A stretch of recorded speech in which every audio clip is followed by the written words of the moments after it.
अस्सलाम वालेकुम। हम कैम्ब्रिज ओ लेवल मैथमेटिक्स की कंप्लीट वीडियो सीरीज़ के सिलसिले में एक और एक्सरसाइज आपके सामने लेकर आ रहे हैं जो कि है 21.7 लास्ट एक्सरसाइज है चैप्टर 21 की। ट्रिग्नोमेट्री की लास्ट एक्सरसाइज है।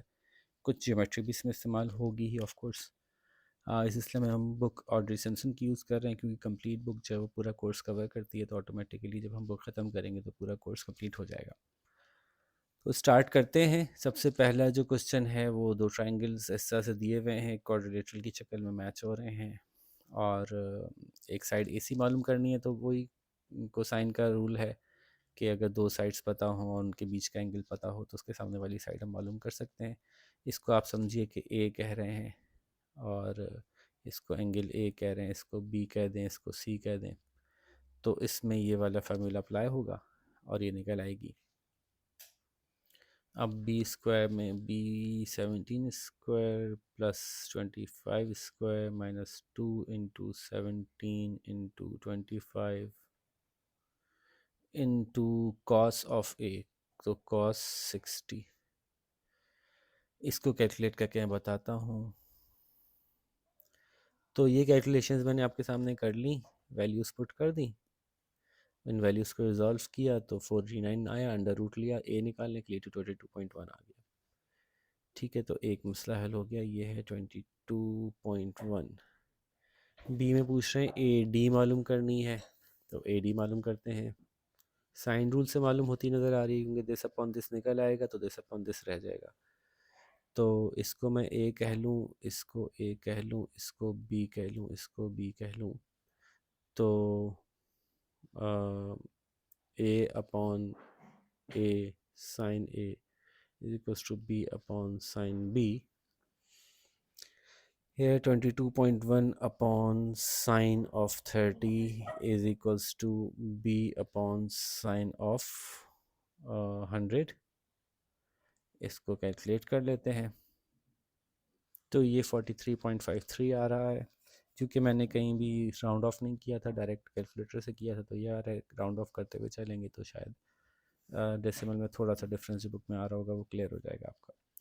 तो 43.53 हमारी ये वैल्यू आ गई बी की। बुक में है 43.58, तो मैं वही लिख देता हूँ यहाँ पे, या 43.6 है आई थिंक। ठीक है, ये ले लिया हमने।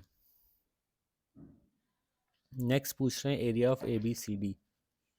A B C D is a quadrilateral, तो उसका एरिया आप दो तरह से मालूम कर सकते हैं।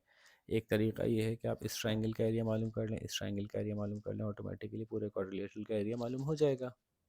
Formula of the triangle, area of the triangle is this, जो कि हमें पता है।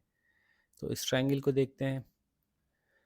इसमें हम इसको ए कह रहे हैं, इसको बी कह रहे हैं और इसको सी कह रहे हैं, तो इससे ज़ाहिर है नहीं निकल पाएगा। हमें सारे वो मालूम करने पड़ेंगे जो एंगल्स हैं।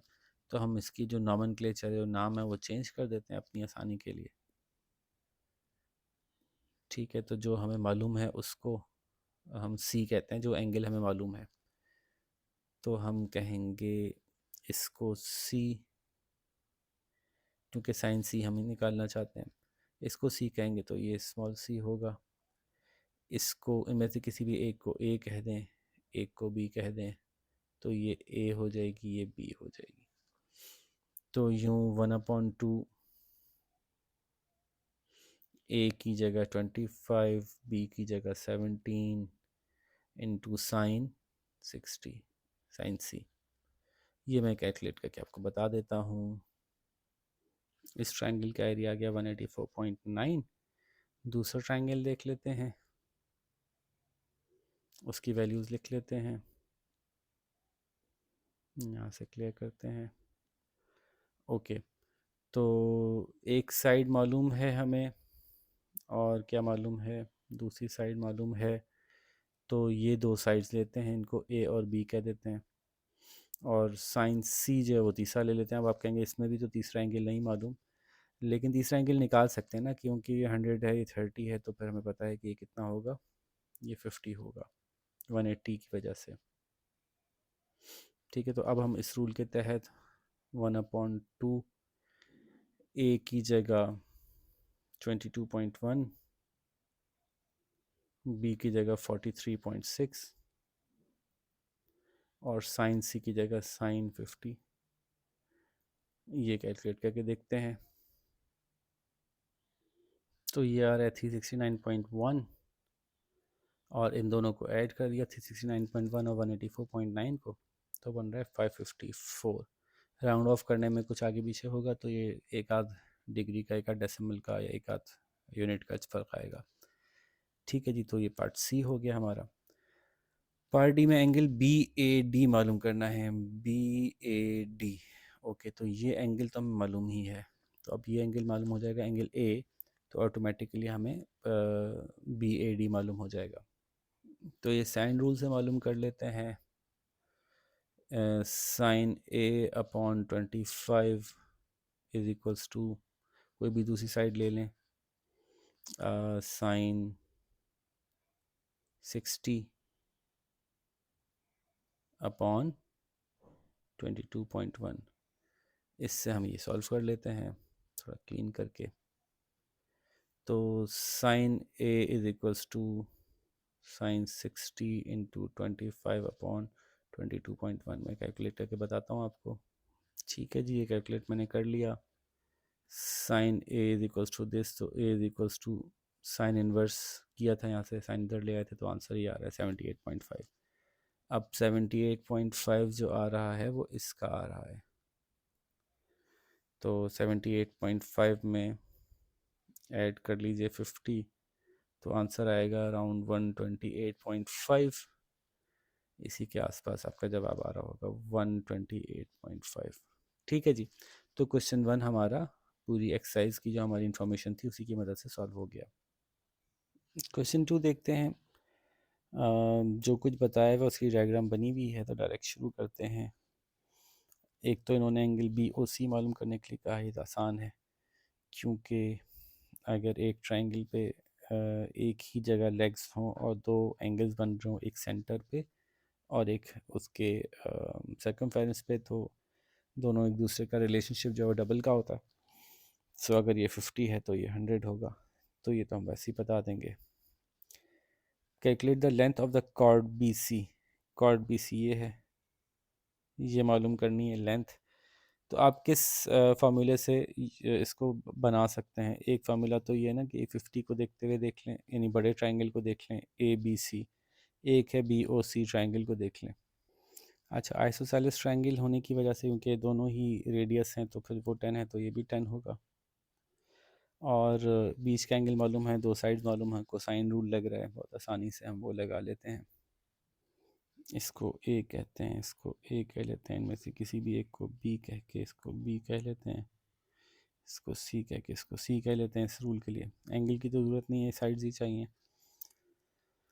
तो हम कह सकते हैं कि ए स्क्वायर, ये वाली A square is equals to B square plus C square minus 2bc cos ए।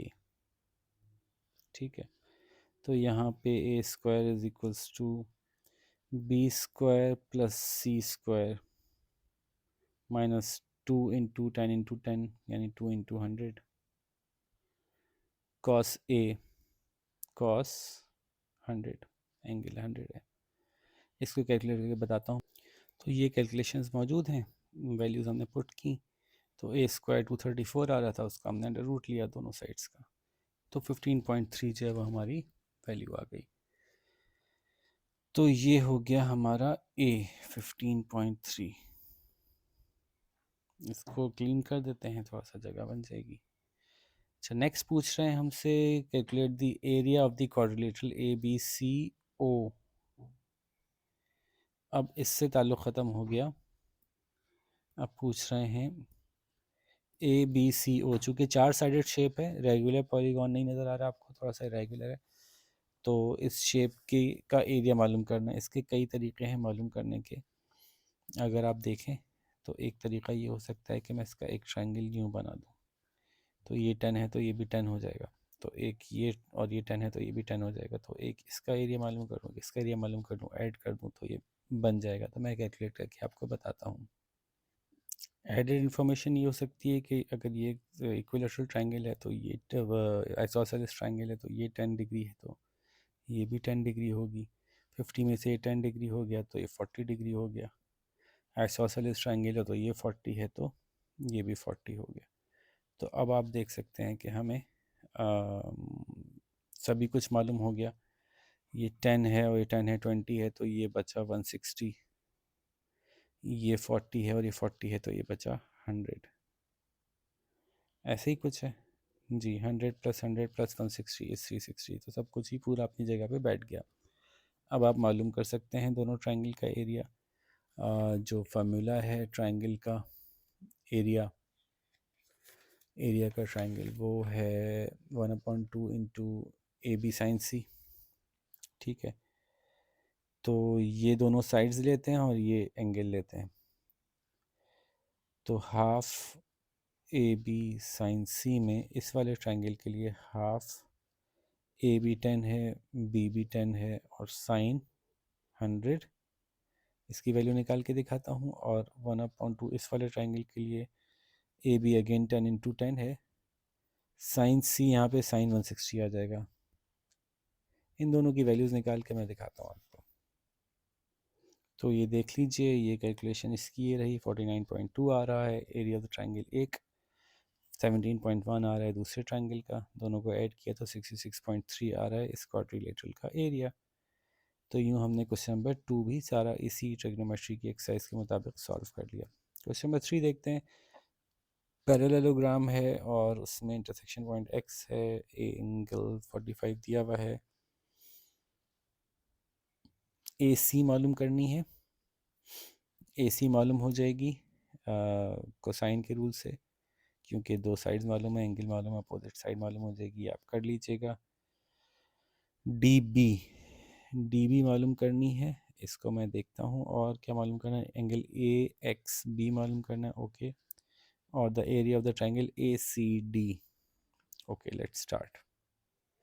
अच्छा जी, कुछ फर्दर इन्फॉर्मेशन हम पहले नोट कर लेते हैं कि अपोजिट साइड्स इक्वल होती हैं तो ये 10 होगी, ये 5 होगी। और अपोजिट एंगल सेम होते हैं, 45 है तो 45 होगा।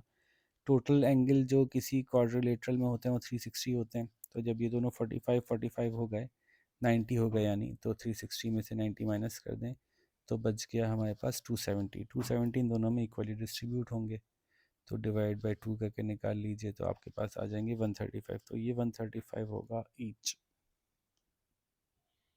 ठीक है, according to the principle of the parallelogram. अब आप ये देख सकते हैं कि सब कुछ ही मालूम हो जाएगा इससे। तो यानी अगर डी बी मालूम करनी है, डी बी, तो ये साइड मालूम है, ये साइड मालूम है, ये एंगल मालूम है, तो कॉस रूल को साइन रूल से आप जो है वो ये साइड मालूम कर सकते हैं। ठीक है, A square equals to B square plus C square minus B C sine A. तो इससे ये मालूम कर लीजिए, ये आसानी से मालूम हो जाएगी डी बी आपको। ठीक है जी, तो देखिए ये फार्मूला यूज़ किया हमने, A B square plus C square into 2 into B C sine 135। तो ये वैल्यू ए स्क्वायर की आ गई, ए की वैल्यू अंडर रूट लेके हमें ये मिल गई। ठीक है, तो यानी दिस इज 7.37। ठीक है, देखें क्लासिकल मिस्टेक की, साइन ले लिया था मैंने यहाँ पे, वैल्यू कॉस होनी चाहिए थी जबकि। तो उस सूरत में आंसर जो आ रहा है वो गलत आ रहा था। कॉस लिया तो हमारी वैल्यू जो आ रही है वो 13.98 आ रही है, तो 14 ले लें इसको। ठीक है, तो ये निकल आया 14, जो ये वाला डायगोनल है 14 सेंटीमीटर। ठीक है, तो ए सी निकाल दिया और डी बी निकाल दिया। अब angle A X B, A X B, ये वाला एंगल निकालना है। Okay, let's calculate this. अच्छा, अब हमें जो मालूम करना है एंगल ए एक्स बी, तो ज़ाहिर है हमें ये एंगल मालूम हो जाए, ये एंगल मालूम हो जाए तो ये मालूम हो जाएगा। अब ये कैसे मालूम होगा और ये कैसे मालूम होगा, तो आपको जो है वो साइन रूल से मालूम करेंगे। साइन रूल से कैसे मालूम करेंगे, क्योंकि ये आपको पता है 10 है, ये पता है 135 है। ठीक है, इसकी लेंथ भी हमने निकाल ली थी अभी। तो हम क्या करना चाहेंगे कि और इसकी लेंथ हमें पता है, ये आई थिंक 14 थी। ठीक है, तो हम कहेंगे अच्छा ये पूरा 45 है, ये नहीं पता हमें कि हाफ कितना, ये हाफ नहीं है एक्चुअली, क्योंकि पैरेललोग्राम में जो डायगोनल्स होते हैं वो बराबर से नहीं काटते एंगल को। तो फिर आपको ये एंगल मालूम करना करना चाहते हैं, ये एंगल मालूम होगा तो ये मालूम हो जाएगा, 45 में से माइनस करके निकल आएगा। तो आप हुआ कीजिए कि मैं ये ट्राइंगल ले रहा हूँ, ये बी थी, ये डी थी, ये सी थी, ये 135 है, ये 14 है और ये 10 है। तो जब मुझे पता है कि this on this is equal to this upon this, तो साइन अगर मैं एक्स कह लूँ, X upon 10 is equal to sine 135 upon 14। तो इस तरह से मैं साइन एक्स मालूम कर लूँगा। साइन एक्स मालूम हो जाएगा यानी एक्स की वैल्यू मालूम हो जाएगी, तो ये एंगल मालूम हो जाएगा, ये एंगल मालूम हो जाएगा तो ये एंगल ही मालूम हो जाएगा। तो ये मैंने आपकी आसानी के लिए कर लिया मालूम। ठीक है, दिस इज़ 30.66। ये देखें, इसी फार्मूले से मैंने मालूम किया। तो जो x था वो मालूम हुआ हमें 30.66। ये 30.66 हो गया, तो 45 से माइनस किया तो ये 14.34 हो गया। तो ये पता चल गया। बिल्कुल इसी तरह से मैंने 135 वाले एंगल के भी दो टुकड़े कर लिए, इस तरह से कि मैंने ये ट्रायंगल लिया, ए बी सी ट्रायंगल लिया, इसमें मुझे 45 मालूम है, उसके सामने वाली लाइन मालूम है 7.37। फिर मुझे 5 सेंटीमीटर वाली लाइन मालूम है, उसके सामने वाला एंगल मालूम कर लेता हूँ। तो वो ये मैंने मालूम किया, sine A upon 5 is equal to sine 45 upon 7.37। Sine A को मालूम किया तो 28.7 आ रहा है, वो ये रहा। तो उसका बचा हुआ हिस्सा 106.3 हो गया। तो अब ये जो सारी इन्फॉर्मेशन आ गई, इससे क्या हुआ कि 28.7 पता चल गया, 14.34 पता चल गया।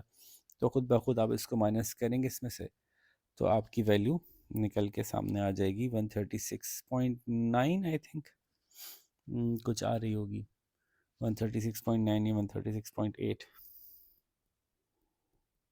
ठीक है, तो ये मालूम हो गया एंगल ए एक्स पी। अब area of the triangle A C D मालूम करना है, ए सी डी।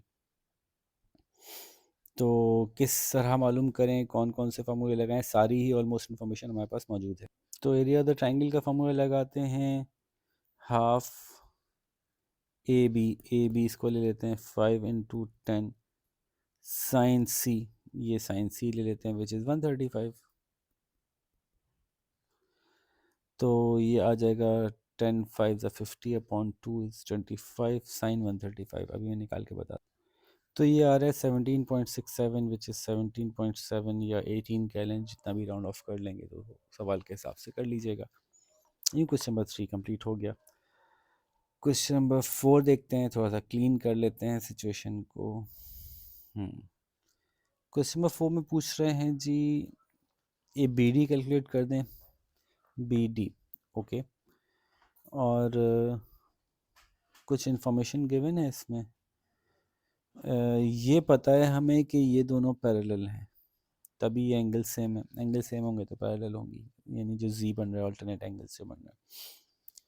अच्छा, ये इन्फॉर्मेशन है हमारे पास, और क्या मालूम है हमें, ये जो है वो एक ट्रपीजियम है, quadrilateral A B C D बोला उन्होंने, चले ठीक है।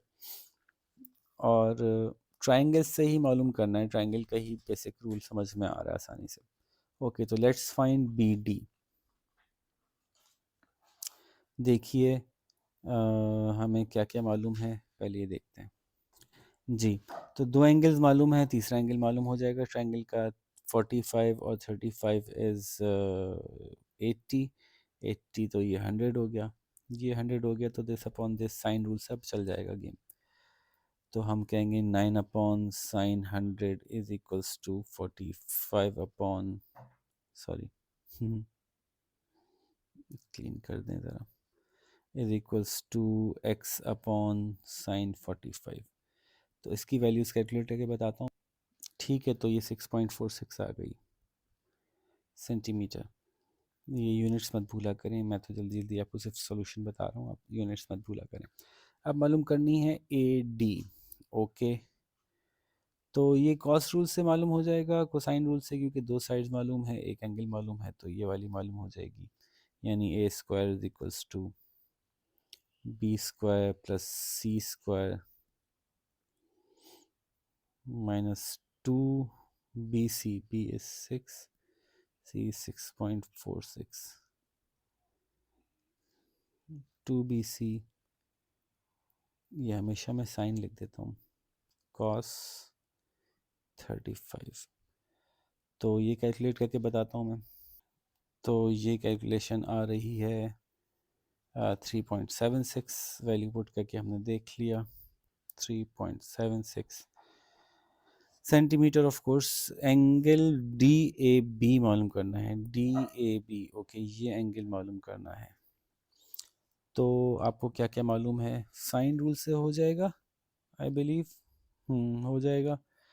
कोसाइन रूल से भी हो जाएगा, तो किसी भी तरह से मालूम कर सकते हैं, क्योंकि this upon this is equals to this upon this, तो साइन रूल से कर लें, आसान है। तो ये तो आप खुद मालूम कर सकते हैं। एंगल ए मैं बता देता हूँ, जो आंसर निकल के आ रहा है वो है 79.2, 79.2।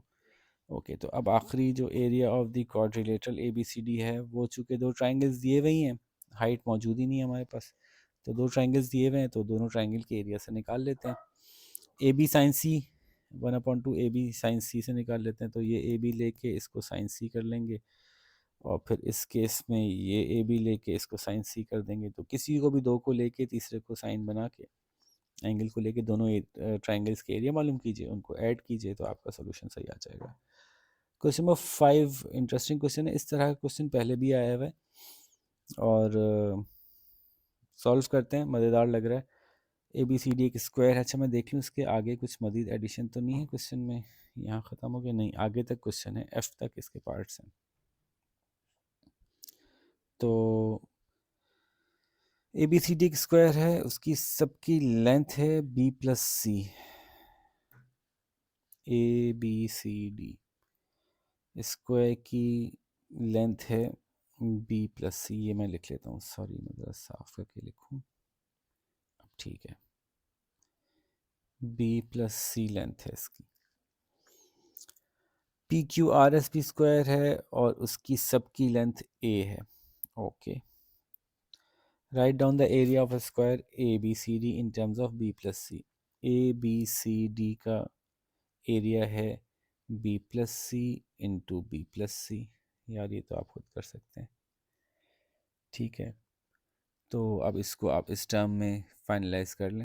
वैसे तो जब दो सिमिलर टर्म्स मल्टीप्लाई हो रही हैं, बिल्कुल सेम टर्म्स हैं, तो आप उसको वैसे भी स्क्वायर लगा सकते हैं और खोल के भी लगा सकते हैं। B square plus 2bc plus C square आएगा और वो फिर फार्मूले में बंद हो जाएगा, A plus B whole square के फार्मूले से, ठीक है जी।